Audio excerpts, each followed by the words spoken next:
3850 క్యూసిక్ల నీరు వచ్చేటువంటి సామర్థ్యంతో మోటార్లు పెడితే మరి గత ప్రభుత్వం చంద్రబాబు నాయుడు గారు ఇచ్చిన మోటార్లు ఆ 3850 క్యూసిక్ల నీటిని కూడా ఉపయోగించుకోలేనటువంటి అన్యాయం చేసినటువంటి పరిస్థితి కూడా గత పాలనలో చూసాం.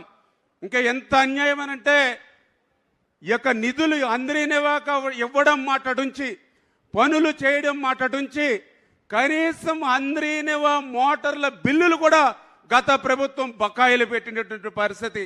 గత ప్రభుత్వ కరెంటు బిల్లులు కూడా ఈ ప్రభుత్వం అధికారంలోకి వచ్చాక చెల్లించేటువంటి పరిస్థితి వచ్చింది అని అంటే నాకు తెలుసుండి రాయలసీమకు ఏ ముఖ్యమంత్రి చేయనటువంటి అన్యాయం ద్రోహం జగన్మోహన్ రెడ్డి చేసినటువంటి పరిస్థితి చాలా క్లియర్గా అర్థమవుతున్నటువంటి పరిస్థితి. ఒక రకంగా ఏదైతే మొన్న 2024లో మీ అందరి ఆశీర్వాదంతో మరి యొక్క హెచ్ఎన్ఎస్ఎస్కే కాదు రాయలసీమకు పట్టినటువంటి గ్రహణం కూడా పోయింది. అందుకే మళ్ళీ రాయలసీమకి ఈరోజు మంచి రోజులు వచ్చాయి.